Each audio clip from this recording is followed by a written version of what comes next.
because it's an important part of Buddhism. But I remember when I was part of the Cambridge University Buddhist Society, that one of the first books which I loaned from there when I was only about 18 was the Satipatthana Sutta, and it was being translated by a couple of Sri Lankan monks, and this was quite a long time ago, I think maybe 60 years ago. And in the foreword to the Satipatthana Sutta, they mentioned that they'd heard that anyone who practices Satipatthana Sutta can become fully enlightened within 7 days. So they thought, now that's a marvelous claim by the Buddha. So they went over to Burma and they practiced Satipatthana on one of the retreats over there for 10 days or 2 weeks. And then after 2 weeks they still weren't enlightened. So they gave it another try, did it again. And after the second time of doing the Satipatthana, still wasn't enlightened. So instead they decided to translate the Pali into English for everybody. And they never became enlightened. At least not as far as I know. I said, okay. So one of the things I thought, I had a lot of confidence and faith in the words of the Buddha, so I thought, how come they were practicing and very diligent, how come that the Buddha said if you practice the Satipatthana you become enlightened within 7 days? And they tried it twice, they were diligent monks, why come they weren't enlightened? And that's what made me interested in what the Satipatthana actually means, especially in the Pali. And actually reading it up in the Pali several times and reading other suttas in the Pali, because there's always connections, you get a lot of evidence about what the Satipatthana means, what the suttas mean, by having a broad knowledge, not just focusing on one sutta, but many of those words are repeated in other parts of the Pali canon. Not only that, there was something at that time I didn't realize. There was a whole Samyutta, a chapter in the Samyutta Nikaya on Satipatthana. And there they got some very wonderful information in that on things like what it means by seeing this arising, this passing away. That was the usual English translation, and the Pali could mean that, but in the Satipatthana Samyutta, they explained it in greater depth. It meant much more than seeing things coming and going. It was saying you understand why, the reasons why things come into existence, and the reason why they cease. Not just seeing them coming and going, but why they come and go, the causes. And that became very important, such as, this is just the intro, the third Satipatthana. You all know what the third Satipatthana is? The citta, the mind. And it says, and here you understand what the mind coming and going. In the Satipatthana Samyutta, it explains what that means. What causes the citta to arise? And what, when it disappears, causes the citta to disappear? You know what that is? Anyone who remembers all that stuff which Ajahn Brahmali and Venerable Sunyo taught last time? Yeah? No. Nama-rupa. These, put it bluntly, it's like the contents of any sort of consciousness. 6 different types of consciousness. What you're conscious of. When there's nothing to be conscious of, or when the objects of consciousness disappear, nama-rupa, then citta disappears. Anyway, that's going to come soon. And what that does, that's one of the very controversial, I shouldn't call it controversial, it's what many people argue against this, it's one of the very powerful arguments from the suttas to show that this thing which you call consciousness is not permanent. It comes according to causes. When those causes disappear, so does the mind consciousness. The citta is not a permanent entity. Anyway, I will now prove that for you, without a shadow of doubt. But first, before I do that, I usually do the Namo Tassa before reading the Satipatthana or any Dhamma from the suttas. Namo tassa bhagavato arahato samma sambuddhassa.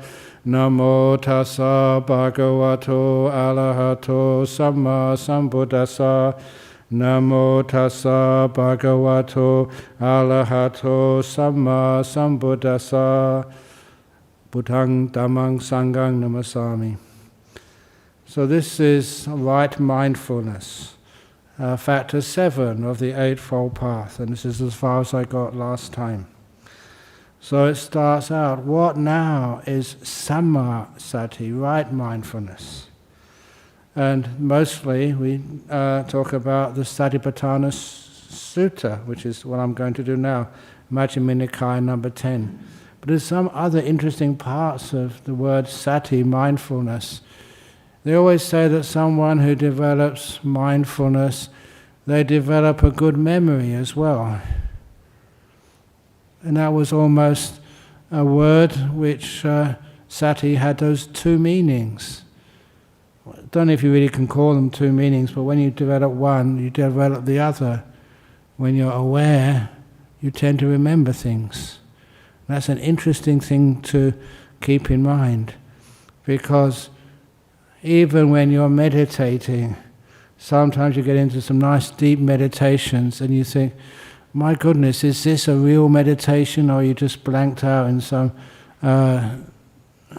trance? If it is a trance, you don't know what's going on, it does mean that it's not the deep meditations. Deep meditations always have mindfulness, strong mindfulness, which means you can remember things very easily. I don't know if you have ever experienced like a life-threatening moment, like, crashing in a car, or like falling over a cliff like I did when I was young, or being in a motorbike accident. Whatever it is, when those are life-threatening, it's as if the adrenaline forces your mindfulness to be incredibly strong. And you remember those moments, and you can't really forget them. But we always say that that's the negative part of mindfulness. You're aware of something which is so threatening, it increases your mindfulness. There's also the opposite, when you're in these beautiful states of mind in meditation.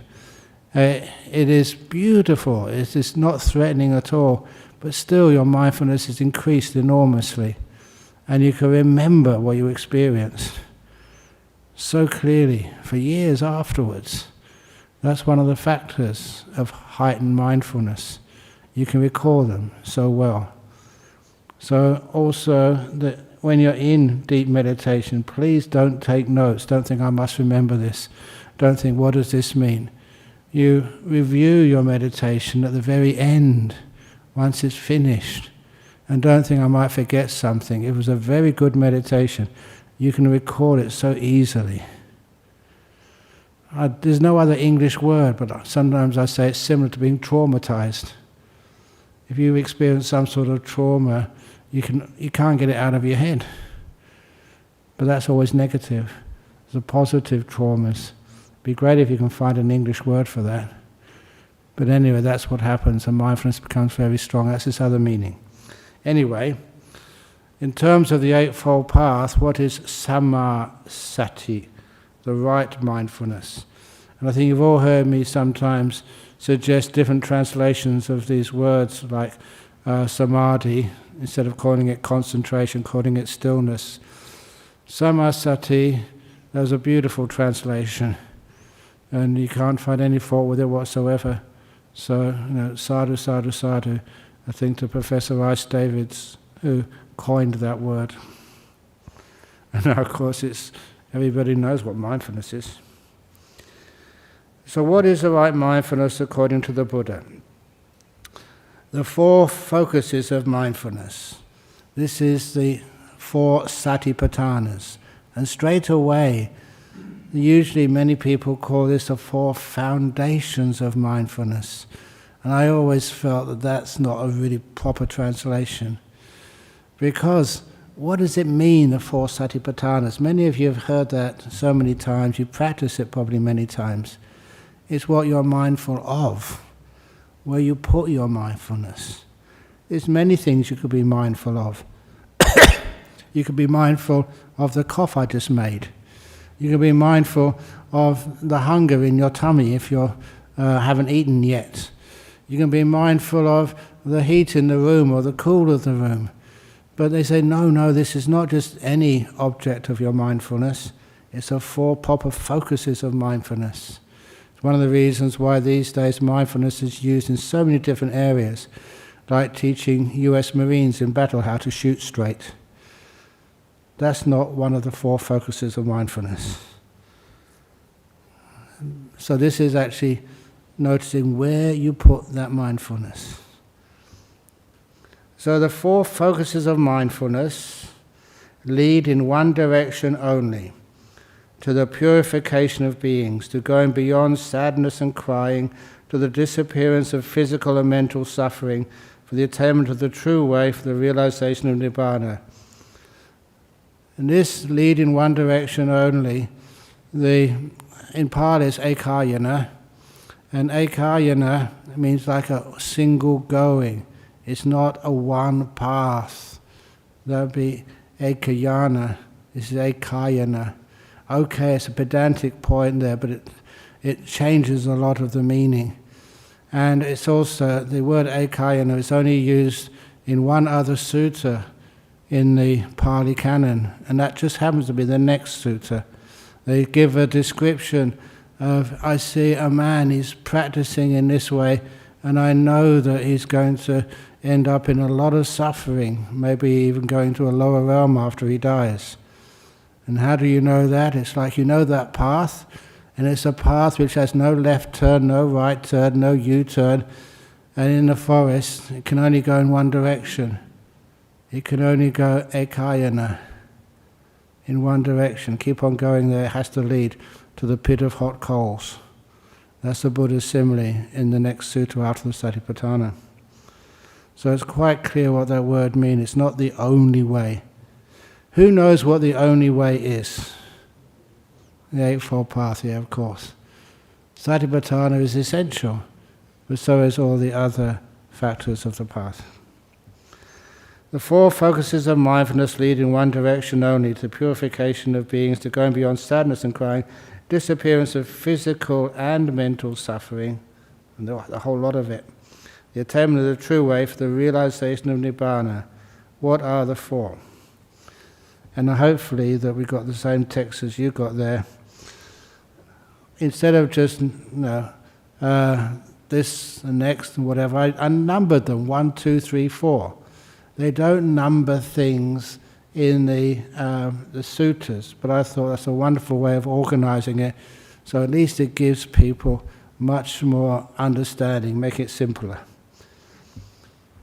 So the first Satipatthana, having restrained the 5 hindrances, you abide aware of the body, energized, knowing the purpose of what you are doing, and mindful.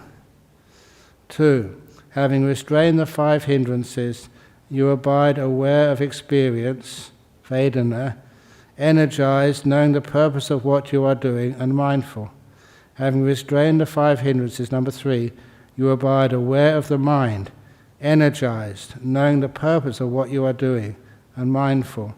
Having restrained the 5 hindrances, you abide aware of mind objects, energized, knowing the purpose of what you are doing, and mindful. And having translated it like that, and I will defend sort of any people who challenge that translation. It's meaningful for you. For the start, you understand exactly what you're supposed to be doing. And I emphasize the points. I used to say I stress the points, but because stress has got no part of meditation, I usually use the word emphasize instead of stressing these points. Having restrained the 5 hindrances, the first line in each one of these 4 focuses of mindfulness.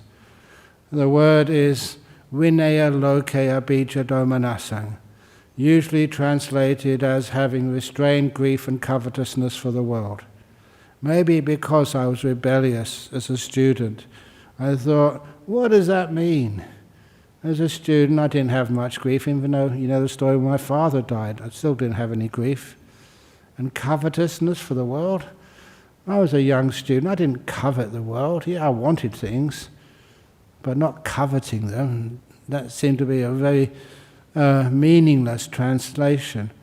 And then when you started reading these suttas in Pali, just loke abhijja, there's the Vinaya, loke abhijja, then Dhammanasang. Loke abhijja, you came across it so many times in the Anguttara Nikaya, because there was parts of Buddhism, very core teachings like 5 hindrances, the Pancha Nivarana, and those 5 hindrances, usually in most of the other suttas, they start with Kama Chanda. It's the first one. And that's the usual form of the first hindrance. But then when you started reading Anguttara, they had a synonym for it. Loke abhijja. They had that as the first hindrance. And then they repeated the other 4 hindrances, the usual way. And then there was 2 other suttas. And in those 2 other suttas, the second hindrance was called Dhammanasang. And that's exactly what you saw in the Satipatthana Samyutta, having restrained, having already done it, restrained, not restraining, already completed, restrained, weakened those first 2 hindrances. And then, of course, you read in the commentary how the monks in the old days would explain those words. And those monks in the old days would also repeat that this particular phrase, having restrained grief and covetousness for the world, referred to having restrained the first 2 of the 5 hindrances. And they also said it was one of the idioms of Pali, when there was a list of things, and it was a longish list, they would just state the first 2, and the other one should be understood as also being included. So they sometimes call Sariputta and Moggallana went to visit the Buddha. And it would never mean just 2 monks went to visit the Buddha. It would be a lot of monks led by Sariputta and Moggallana. The first 2 most important items of a group would always include all the other items. So they say even in the Satipatthana Atthakatha, Satipatthana commentary, that this does mean the 5 hindrances. And I mention that because to me that makes this Satipatthana practice alive. I justify it because sometimes the people say, no, you don't have to weaken the 5 hindrances. And you do, that's what the Buddha said. And I think if those 2 Sri Lankan monks, very good monks, if they could have just weakened their 5 hindrances before they went off to Sri Lanka, they'd have got much better results of their hard effort. That's the point in the Satipatthana. Having restrained the 5 hindrances, you don't overcome them yet, but you make them much weaker. You know how you make them much weaker? By practicing the first 6 of the Eightfold Path. What comes before? Especially the 6th factor. You're restraining the senses. So the 5 hindrances don't have much power. You practice, your virtue, right speech, right action, right livelihood. That weakens some of the hindrances. And you are the right, I call it motivation, the 2nd factor of the Eightfold Path. You're coming from a motivation of letting go, nekama, kindness and gentleness. Does that motivation, where you're coming from, weakens the 5 hindrances? And of course the first factor of right view.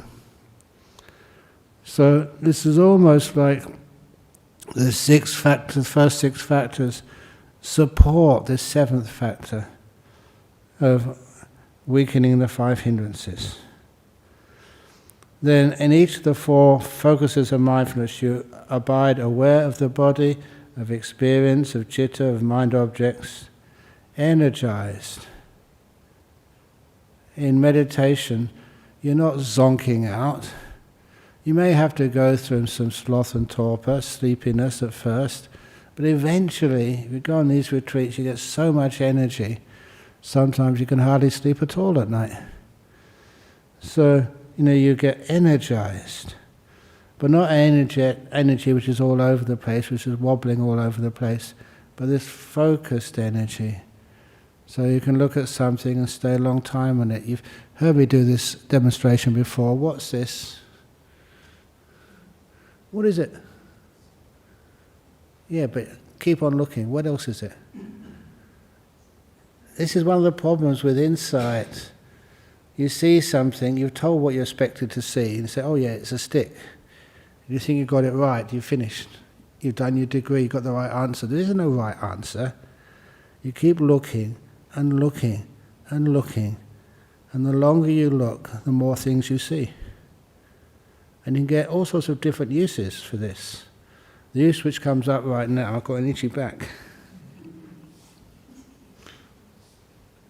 Oh, that's really nice.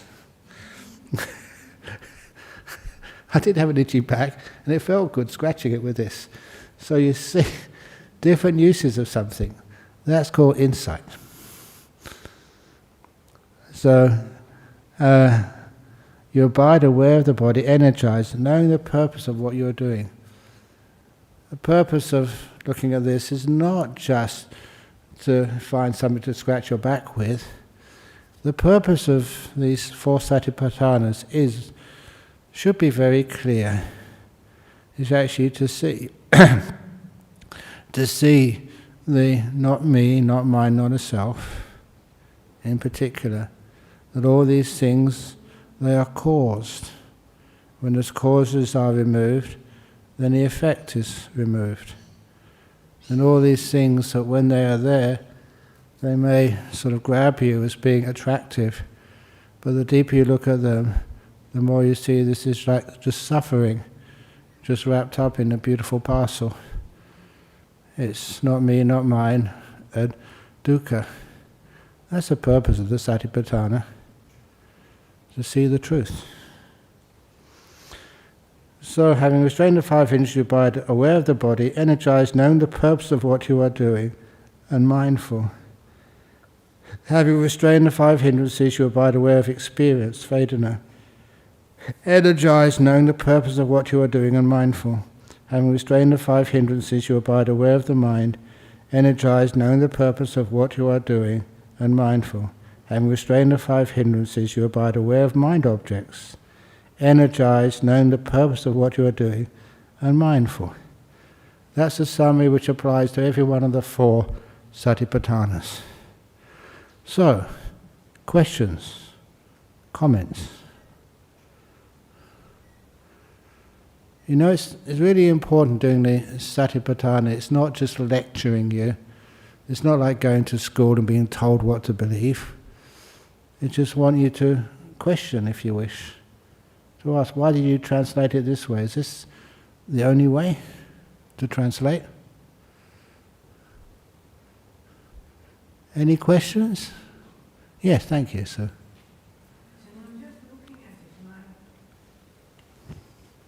I'm very keen to do this, but when I look at, say, being aware of experience, what exactly would I be doing? What does that mean in practical terms? What it means in the practical terms, right now I heard you, the experience of that sense of hearing, that's an experience. What is that like? What do I do? How did that arise? Why did I listen to you? Exactly what is that? When I see you, I don't know how many years I've known you, I can still recognize you. You can recognize me, even though we've probably changed so much in the 30 or 40 years I've known you. And what is it that I recognize when I see? What is seeing? What is If you understand what seeing is, what hearing is, what smelling is, why are some smells attractive and some smells repellent? Why is one of my favourite smells batshit? That's honest. It's because I lived for a wonderful range retreat in a bat cave, and I recognise it connects me to some beautiful meditations I had in the bat cave, the smell of bats. This is actually where you start to understand what experience is. Why is there a pleasant experience, an unpleasant experience? And one of the strange things is, somebody said this and I approved of it so much, pleasant experience is just a pause between two unpleasant experiences. An unpleasant experience is a pause between two pleasant ones. As human beings, we must always have both. If you just have pleasurable experience, you wouldn't recognize it anymore. A chef, if you're into your food and you go to a 5-star restaurant and you enjoy the cuisine, if the next day you go to a 4-star restaurant, this is rubbish. If that was me, and I went to a 1-star restaurant, I think, wow, this is so delicious food than what I usually eat. So all that is beautiful, appealing. You see the relative nature of that. And that was especially relevant. And I think this was St. Augustine in the Christian church. He said that if you go to a heaven, because you've been a good Christian, then one day every year you have to go to hell. If you didn't go down to hell and experience suffering, you would never appreciate heaven. And actually that's, I think, a quote, I think it's from St. Augustine. And that actually had meaning for me. It's experience, understanding what it is.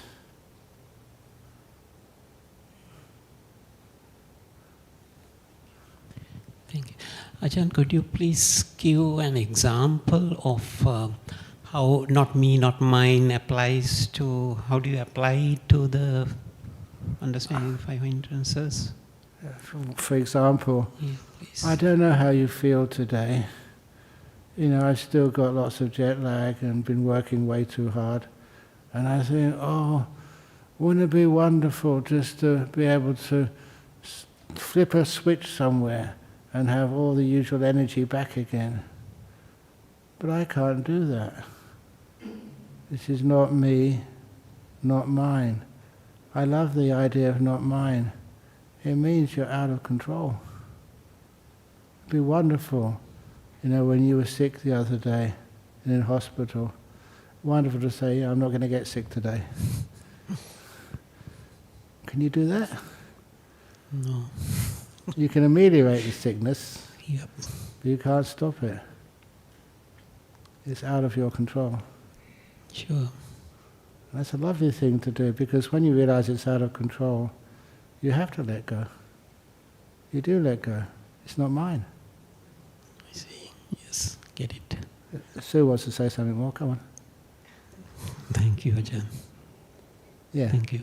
Thank you very much. Okay.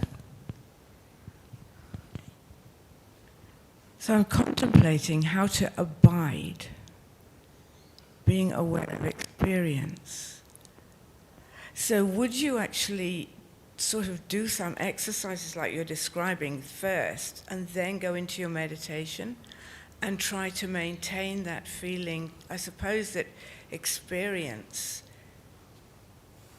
is components, and when you take all the components out, it's not there. Is that more like it? That's one way of doing it, yes. I think you understand where my answer is going to come from next. When you get into really deep meditation, and much of your experience vanishes. When it comes back again, the experience is a burden. I like people who have out-of-body experiences, they come close to dying. When they come back again, and they can now see, hear, smell, taste, touch, and think. That's another burden on them. I still remember this young man. He was born deaf, and they took him to a doctor one day. He couldn't hear at all what they were saying. And the doctor said, I think we can cure his inability to hear sound. There's a new operation which has been developed.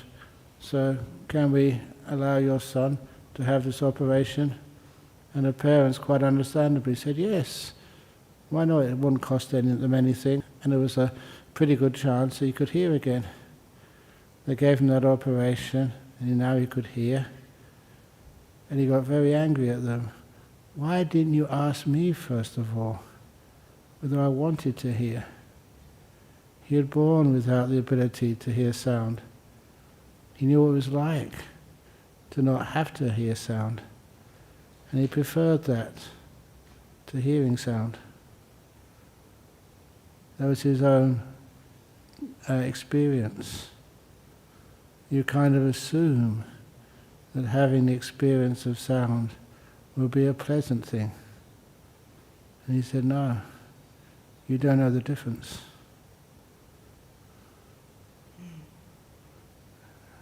So these are sorts of things.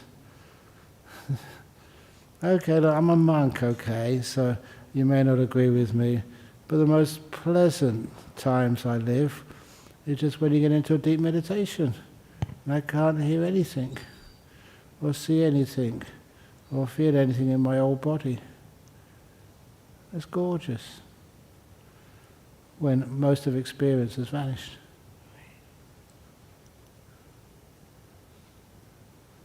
It's suffering.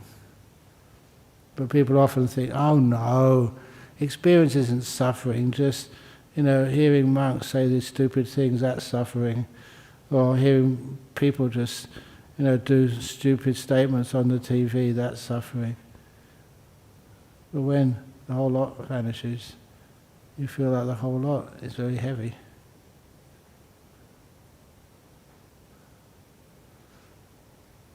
Make sense? Okay.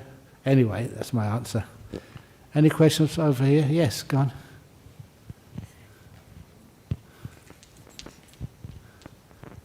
Well, Thank you. This is only introduction, by the way. Ajahn, when you explained that you vanished and then after that you came back to the experience, my question is, so there is both sides. There is the vanish, the point where I vanish, and then there's this point where I experience. Yeah. How to merge the two on a day-to-day when, like, how do I have a choice, and how do I choose, you see? Because, for example, when I vanish, I know that, oh, there's nothing. And then when I came back to the experience, I know that, oh, I have this experience, I have these thoughts, and I'm doing my chores, I'm somebody's daughter, somebody's wife, and I have all these experience. And then sometimes I have to tell myself, I have to drop things. It's like as though I have a choice. It's as though when my mind starts to have more and more experience, and then I got caught in worry and fear, etc.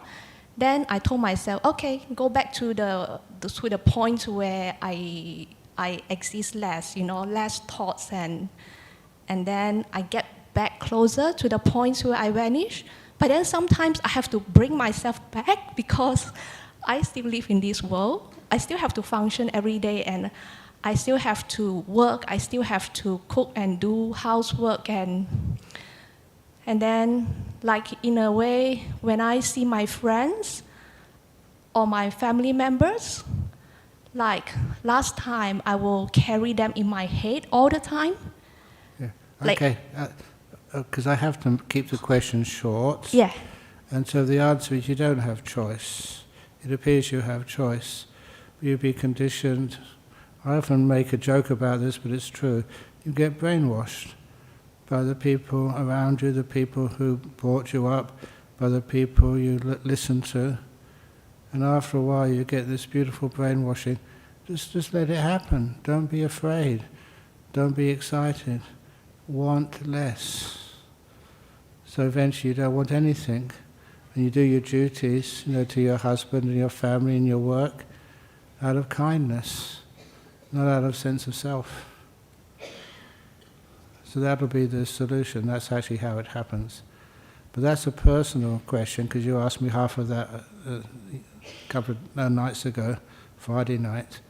So I'm just going to try and keep it to the mindfulness of experience. How you do that, it's just how it happens. You're mindful, you don't choose what experience you're aware of, but you notice that this is an important part of life. It is how this mind behaves, how it lives, how it experiences itself and the world. Life. It's not doing, it's actually experiencing. What's it like to experience? All the different experiences you've had. Why do we grade them? By inspiration, desperation, expiration. My spiration joke. So instead what we do, we learn from it. We get more data. And the more data we get, the more we can understand something. We don't do this, it's just the nature of life. You don't choose it. You let it happen.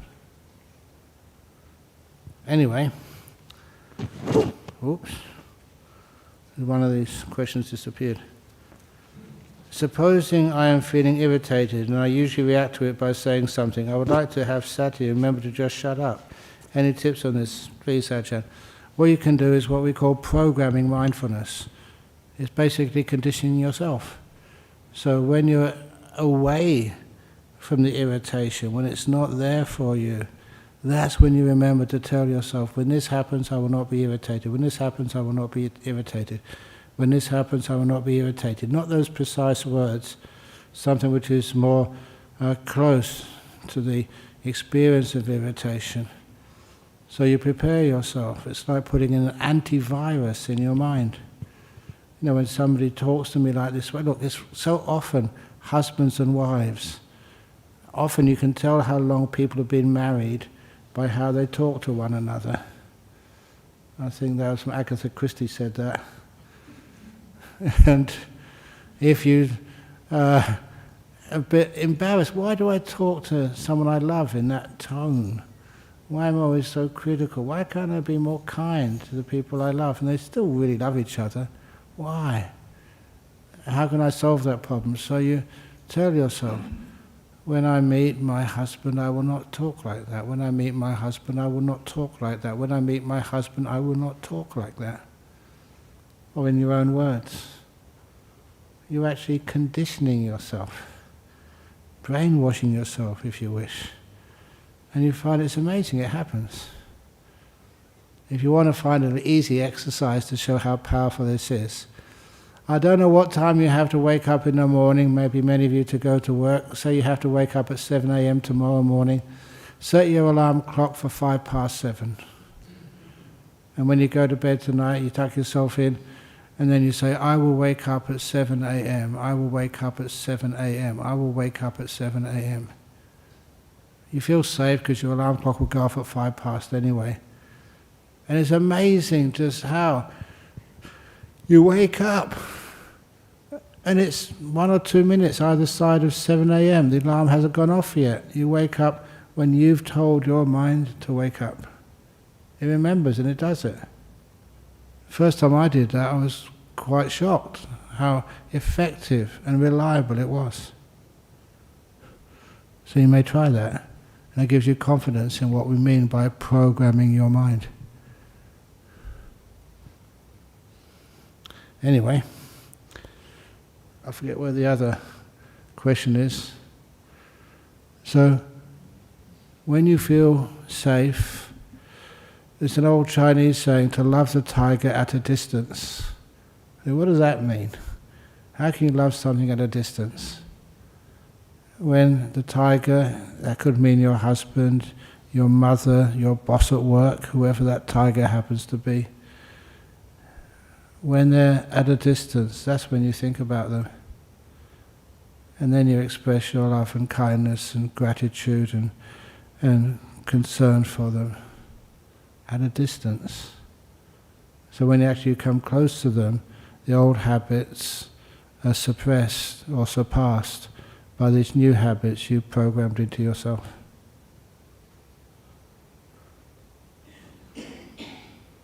Any more, Sue? You okay? So far, so good. Okay. So, the next part here, did you have a question? No. The next part here is very easy for me. You've heard it many times before, but this is what it says next. And how are you aware of the body? And it begins with mindfulness of breathing. And I always mention this, that sometimes people think Satipatthana is one thing for insight, Anapanasati is a way for samatha, for stilling the mind. And this shows, one of the first examples, there's no difference between these. These two are the same. Samatha, like mindfulness of breathing, and Vipassana, Satipatthana, are the same. Anyway, mindfulness of breathing. How do you do mindfulness of breathing? That was a wrong question to begin with. You don't do it. This is what happens. You go to a quiet, secluded place.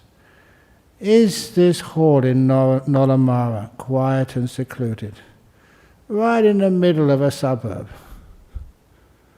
It's not bad, is it? But it could be better. We could have triple glazed windows. We could have, a forest put around it. We could have the ceiling covered in concrete, so there was no sound at all. We could make a rule that anyone who burps, who passes wind, has to go out straight away, can't come in for the next 7 weeks. Anyone who laughs too. No, of course not. So, you can never get things totally quiet. And that's one of the reasons why, as a monk, even though I've lived in such beautiful forests, I've noticed that even forests aren't quiet. You know, some of those jungles in Sri Lanka and Thailand and Malaysia, where I meditated and stayed in, they can be extremely noisy. Extremely noisy in the evening. The bugs, cicadas, and they can be just so noisy. And sometimes you go into your apartment somewhere in the centre of Perth, which is double glazed, and you sit in there and you can't hear a thing. And no one will come and visit you. They don't do that in apartments these days in the West. The only people who knock at your door is maybe the postman or somebody selling you stuff. And it's seclusion. Do you really need to go into a forest for seclusion?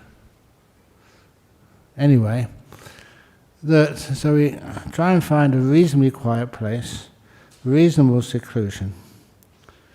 Now that's my translation. That sometimes they used to say you go to a forest. Does it have to be forest? Now, even the word they use in Pali for forest is aranya, where aranyawasi means forest-dwelling monks. It literally means not ruled.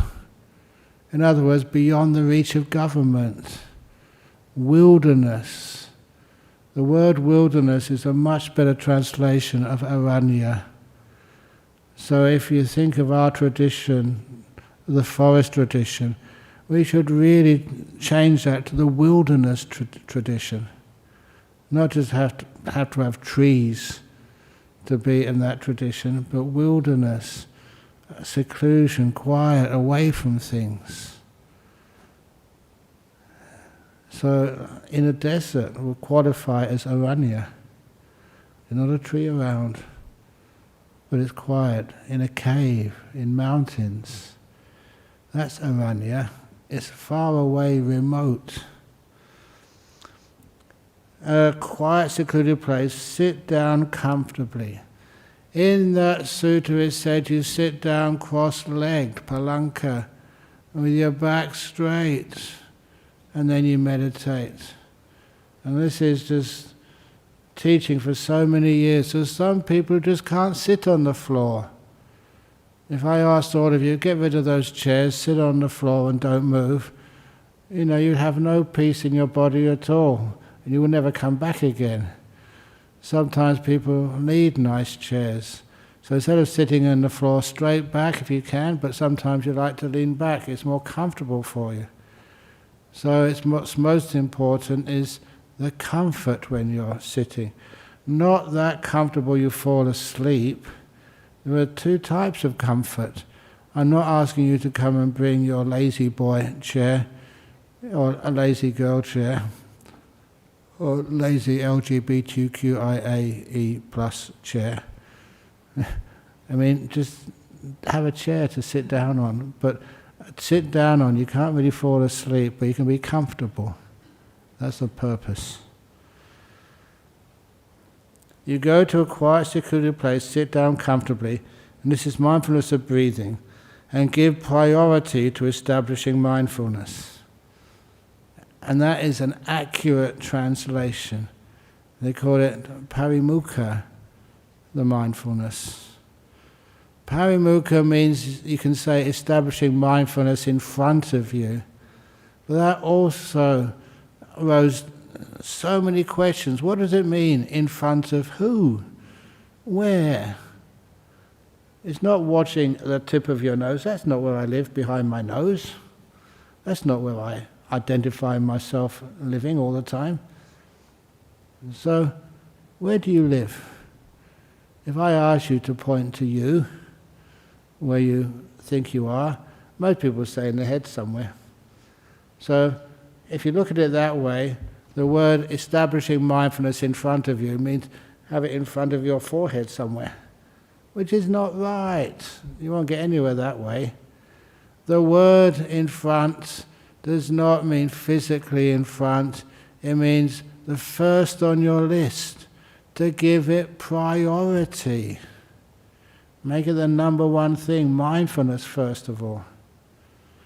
And this is one of the reasons why, the monk who was here before me, the abbot of Bodhinyana Monastery before I took over, he would often advise me. He said, your talks on meditation are great, but you go too deep, too quickly. And most people want to know how to start their meditation, to get the foundation right. And then, he pointed this out, give priority to establishing mindfulness, first of all. So how do you establish mindfulness as a priority, the first thing on your list? And that's where present moment awareness and silence comes in. If you're thinking about the past, planning the future, you're not being mindful of what's happening now. I think it was, remember the quote now, I remember the person who gave the quote, the Rolling Stone, not the Rolling Stone, I'm getting in big trouble. So the Beatle, John Lennon, life is what happens when you're busy planning something else. Did I get that quote right? This is not the word of the Buddha, the word of John Lennon. Life is what happens when you're busy planning something else, he once said. And that just means life is what happens. You're not mindful of what's happening when you're busy planning anything else, or you're busy remembering things. Mindfulness has to be in the present moment. And number two, to be fully mindful. That old story of Lao Tzu. So he took his disciple to see the sunset. They had to keep noble silence, so no words were allowed. And the disciple said, "Wow, what a beautiful sunset." was not allowed to go on a walk with the Master ever again. What's wrong with saying what a beautiful sunset? And the answer was, when he said what a beautiful sunset, he wasn't watching the sunset anymore. He was watching the words. His mindfulness had got lost in descriptions. And that's the best simile which I've ever come across, to show that if you be really mindful, to be silent. Don't give things names. Don't figure out yet what it all means. Just to know what's happening right now in silence. So you give priority to establishing mindfulness. Any questions? Yes. Oh yeah, you first, yes.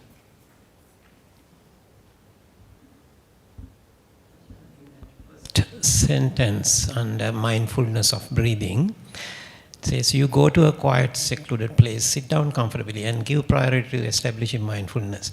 Then mindful, you teach us to be aware of the body then, before being mindful of the breathing. Isn't it? So shouldn't that mindfulness of the body come in between then mindful and you breathing? That's how I practice it. Yeah. But it says there to give priority to establishing mindfulness. It doesn't say on the body, but it is easier to start with your body more than anything else. You know, your experience, as Sue said, it's not as solid. You don't know really what you're supposed to be watching. But your body, you're with it so often, you can understand that instruction so easily. And I use that, as you know, in all the teachings which I give on meditation. When you're being mindful of your body, sweeping through the body, you are establishing that mindfulness. Because in your body, the experiences are always in this moment. The memory of pain or the expectation of delight is just not as real as what's happening right now in your body. And number two, once you can experience that body, because it's in the present moment, some of the feelings in the body I've never found names for. That's why when you go to see the doctor, they say, well, how does it feel? Oh, it kind of hurts. That's such a loose description. I feel very sorry for doctors. They're trying to find out what's happening. And your descriptions of all the 1,000 different feelings of pain, or tension, or tightness, or burning, it's so hard to describe what you feel. Our language is very, very limited. What was it that they used to say, the Inuits, they got 100 different words for snow?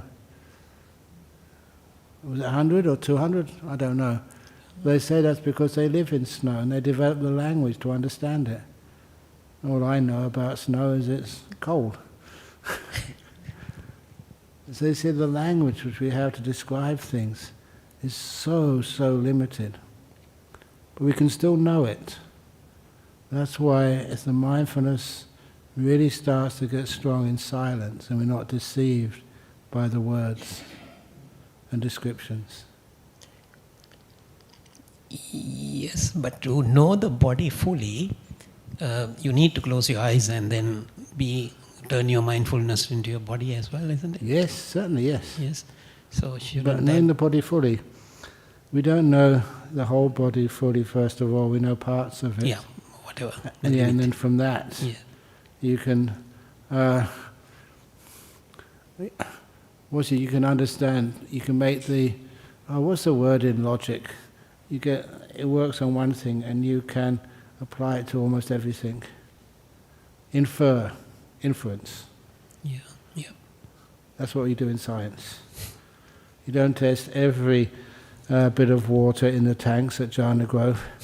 You take a sample, and you infer that sample wasn't sort of any different than any other sample of water you take from those tanks. Yeah, close your eyes. So you take a sample of the body Yeah.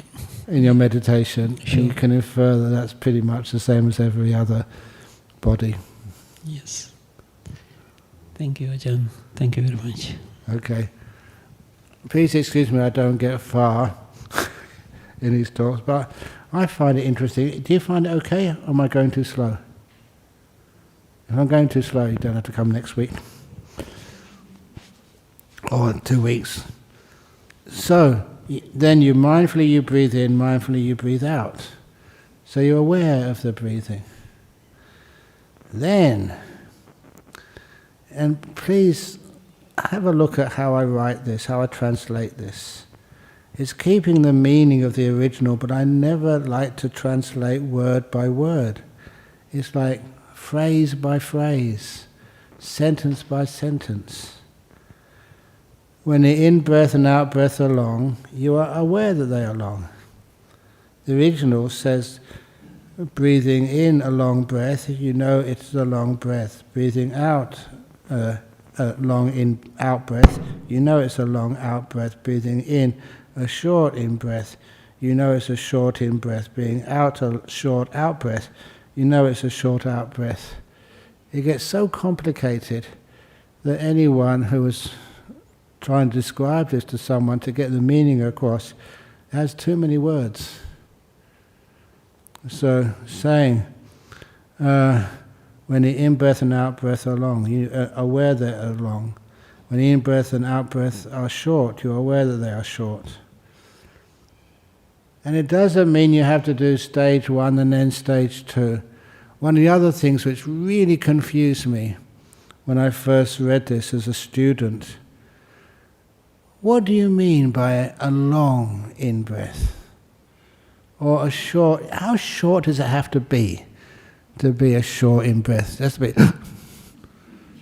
can it just be, what about how long is a long in-breath? And it became quite unnatural. And then I noticed that most of the time, my in-breaths and out-breaths, they weren't long, they weren't short, they were kind of average. And I thought, oh my goodness, I'm not practicing the Satipatthana. I'm not doing mindfulness of breathing because I'm doing it wrong. Not as the Buddha said, breathing a long breath or a short breath. So after a while, when I use arguments like that to try and refine this teaching, you don't have to breathe in a long breath or a short breath. You're aware of your breath. And that's one thing you kind of know. Is it short, really short? Is it medium? Is it long or very long? It gives you one extra thing to be aware of when you are breathing. Just the length of the breath. You don't have to do stage 1 and then stage 2. Whatever your breath happens to be, you're aware of its length. And that is replaced by other types of mindfulness of breathing practices, such as in the Thai wilderness tradition, not a forest tradition, that sometimes when you breathe in, you chant to yourself Bud and breathe out Ho, Bud, Ho, with the breath. That's one way of doing it. Or you can do counting with the breaths, which is, honestly, I made up my own counting method, which I found useful for a while. Remember, I was a theoretical physicist before. I like numbers. I still do Sudokus with a lot of relish. So, breathing in 1, breathing out 1. In 2, out 2. In 3, out 3. In 4, out 4. In 5, out 5. In 6, out 6. In 7, out 7. In 8, out 8. In 9, out 9. Up to 9. I'll start again at 1. In 1, out 1. But only go up to 8 next time. In 8, out 8. Then back to 1. In 1, out 1. And up to, you're really interested, aren't you? Because you probably haven't tried this before. It's something else to do. And to me that worked for a while, but then after a while I thought that was just not really necessary. But at least it showed me, when I'm meditating a lot on the breath, if I was really sleepy or not. Because if I was sleepy, sometimes I catch myself breathing in 16, out 16, in. You forgot to stop. You didn't know where you were. So that kind of showed me it didn't really work for me. But if it works for you, fine. There's all sorts of other ways of adding something to make the breath more interesting.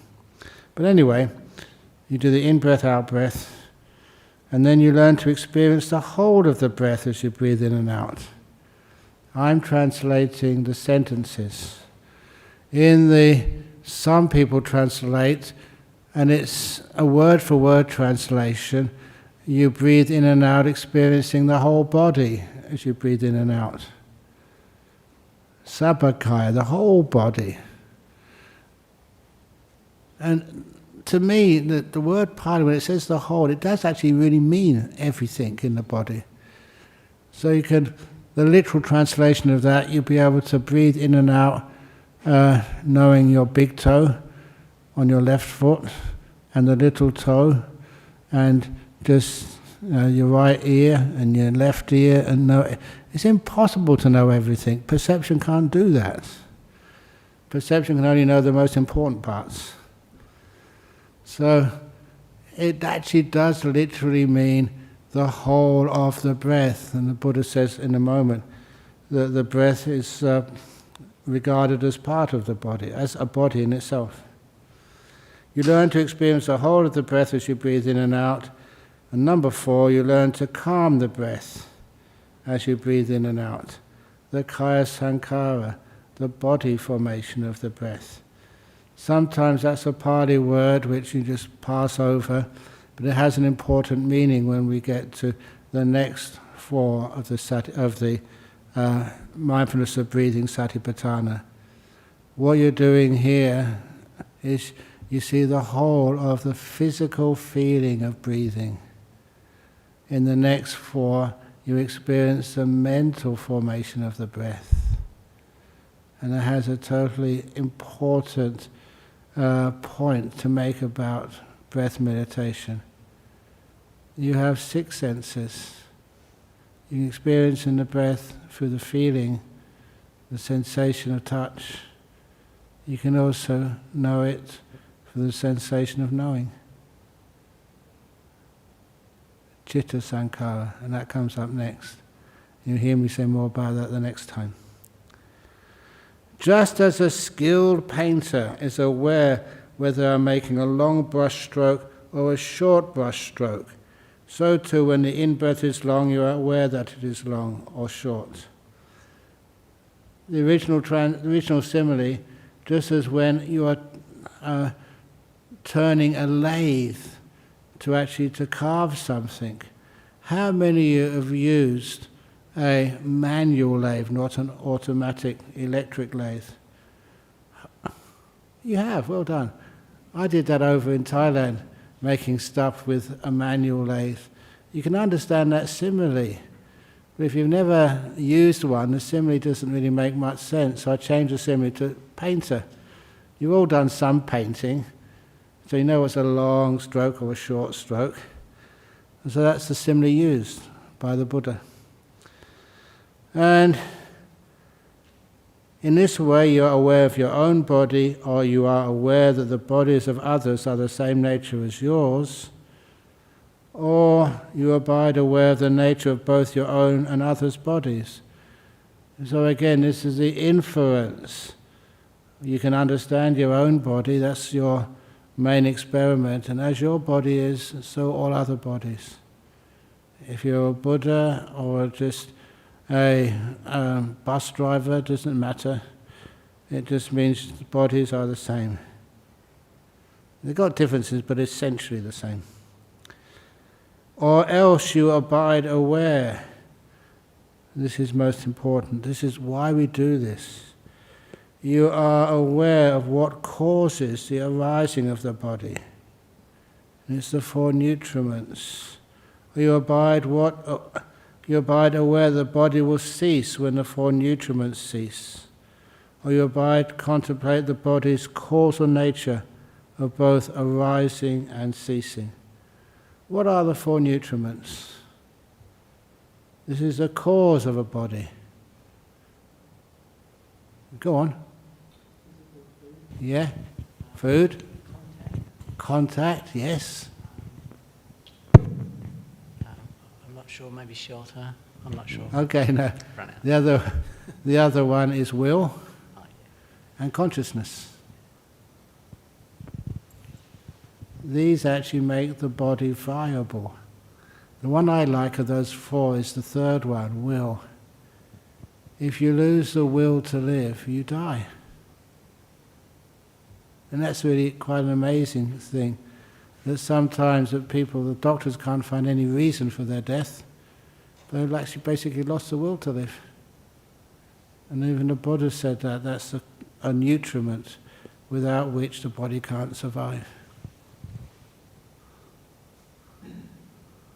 That's why I'm 72 now. I'm old enough to die. You know why I can't die right now?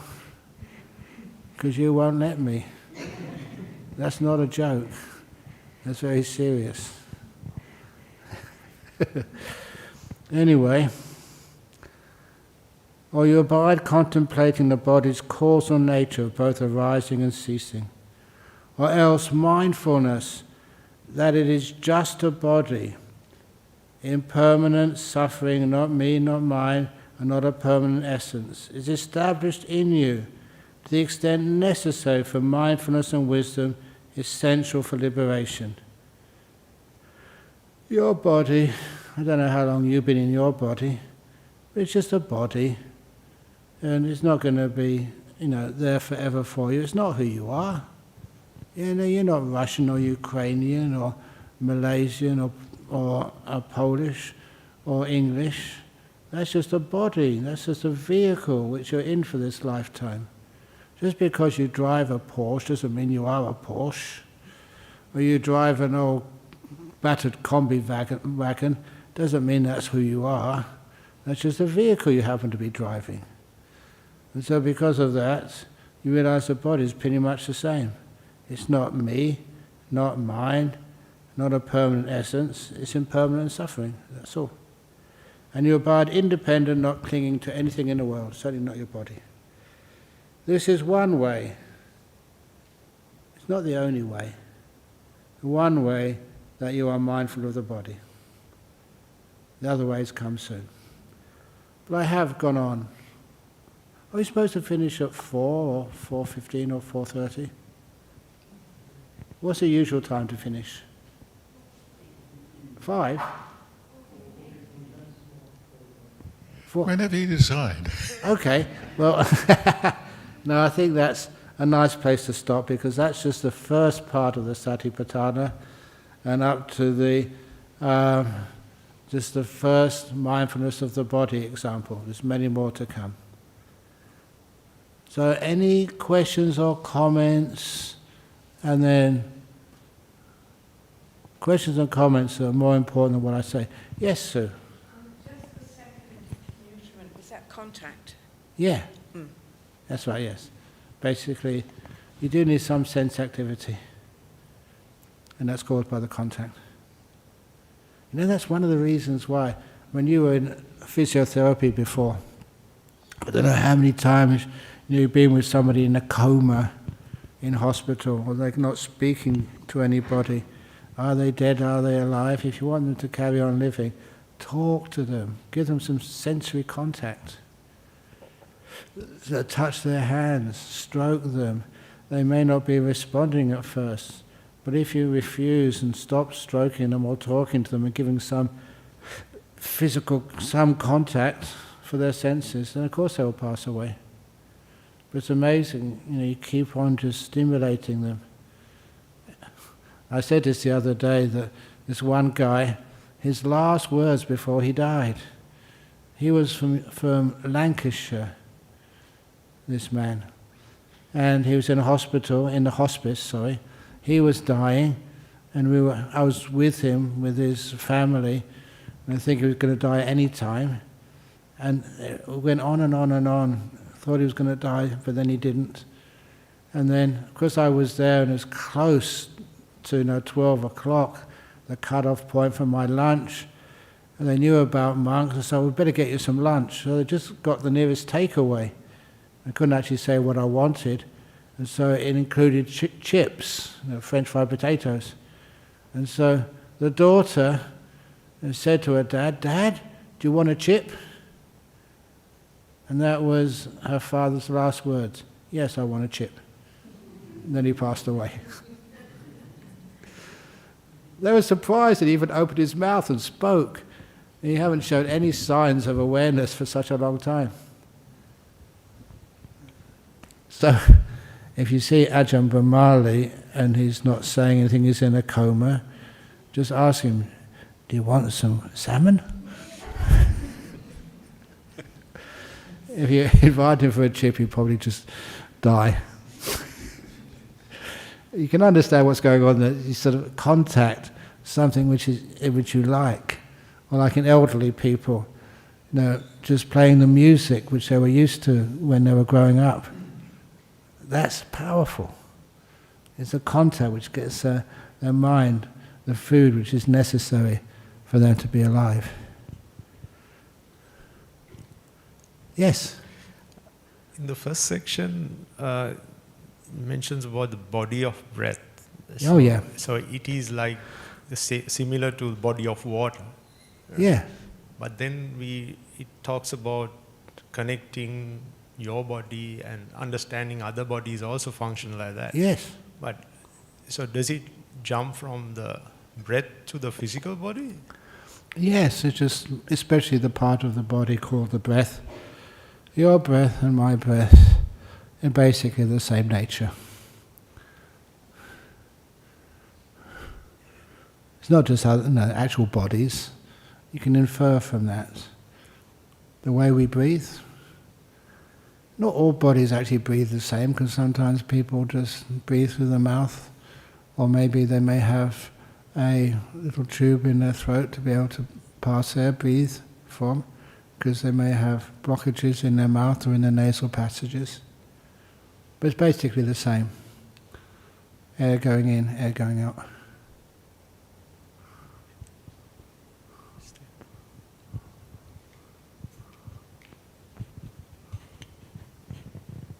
Going. Oh, no, not gone yet. Yeah, thanks for the teachings, Ajahn. One thing that I found myself thinking about at the beginning was about the 5 hindrances being restrained. Yeah. And I guess this is the beginning of meditation now, the Yeah. 7th factor. And the first time I came across the 5 hindrances was when I was learning about meditation. So I kind of had the idea that meditation was about working with the 5 hindrances. And I guess you've presented it in a different way today. That Oh, great. I guess, first it's about working with the 5 hindrances, through sila, through restraint in life, and then getting to meditation. Yes. So I guess my question is there any role in meditation for working with the 5 hindrances? Well, basically, the 5 hindrances are enemy number 1 on the path to enlightenment. That's what blocks you. So, enemy number 1, again, maybe I've been going to Singapore and Hong Kong too often, and Malaysia. Know the enemy, know yourself. 1,000 battles fought, 1,000 battles won. That's the Chinese art of war. So you don't overcome things like hindrances just through working with them or battling them. It's by knowing them, understanding them, and then it's pretty easy to overcome them. One of the lovely things about Buddhism, it is non-violent, especially in the meditation sense. They have this personification of difficulty called Mara. I think you've all heard of Mara. It's like a devil, but much more subtle than a devil. It's one of the reasons why when we brought this place here, everyone was really excited, because the name of the suburb is No La Mara. And if you know Singlish, that means no, definitely Mara. No La Mara. But the way that Mara is defeated, I was always fascinated about that. You don't defeat Mara by kicking ass. You don't fight Mara. You don't use violence. It was always, I know you, Mara. Always overcome through wisdom. And then Mara would actually shrug his shoulders, droop his head. The nun knows me. The nun knows me. And would admit defeat. Not through force, but through wisdom. And I thought it's such a beautiful, powerful teaching. That's how, your wisdom can overcome anything. Not through violence. You overcome the hindrances through understanding them. If that's what you mean by working with them, fine. But you have an ulterior motive to understand them so you can surpass them so easily. Thanks, Yes. John. So then, could you say that when you understand the Mara, Yeah. that you can separate from that, and in the separation with the distance, Yeah. you have that space? Yeah. And Mara can't find you. That's one of the things which they said again in the sutras, in the Pali. If you get into a deep meditation, like a jhana, Mara can't find you. Hasn't got a clue where you've gone. You can't get to those places. It's got too much thinking and controlling. Can't do that. So these are places, they say, make Mara blinded.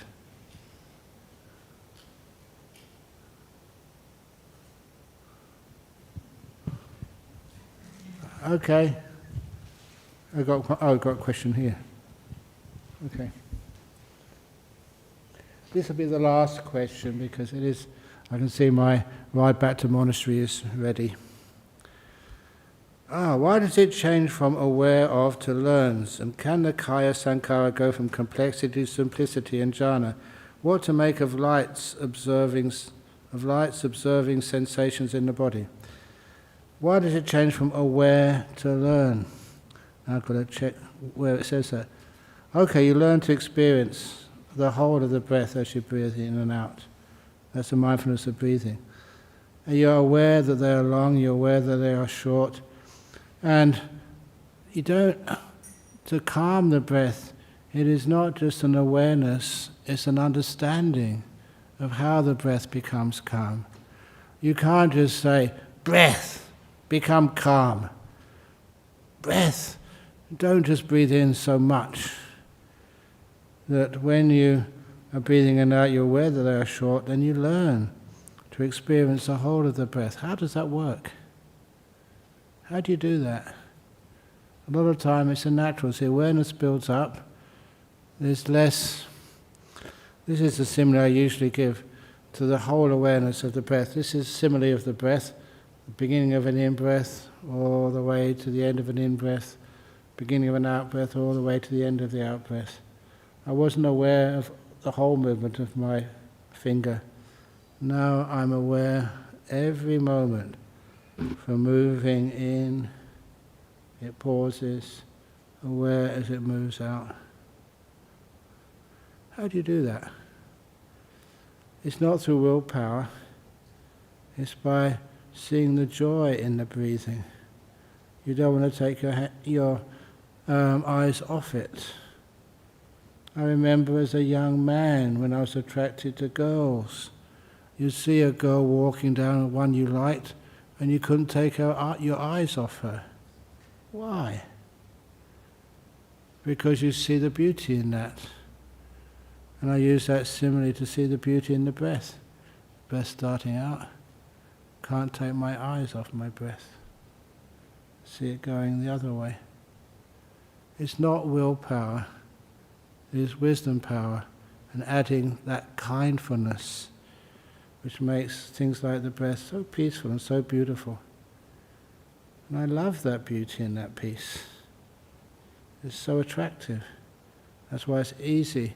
It grabs my attention. I don't disturb it. That's why it becomes easy to do. That's what I learned. That's how I learn. And the Kaya Sankhara go from complexity to simplicity and jhana. No, the Kaya Sankhara disappears. And that's found in the next tetrad, 4 cases of Anapanasati. You're not experiencing the breath as a physical sensation anymore. You're seeing mostly the mental formation, which turns it into something so delightful. The breath isn't delightful, it's just a feeling in the body. It's what the mind adds to it, how the mind sees the breathing. And you find as you go to that stage, the physical feeling of the breath becomes less important, but the joy of the breath, how the mind appreciates the breath, becomes dominant. But that is just a preview of the next class, coming to a Buddhist center close to you in 2 weeks' time. I hope to see you then. Sadhu, sadhu, sadhu. Yes. Thank you all.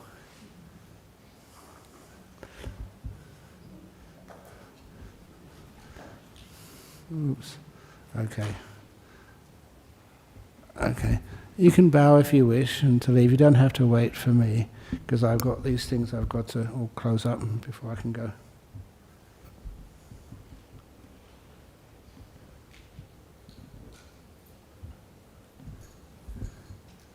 Good.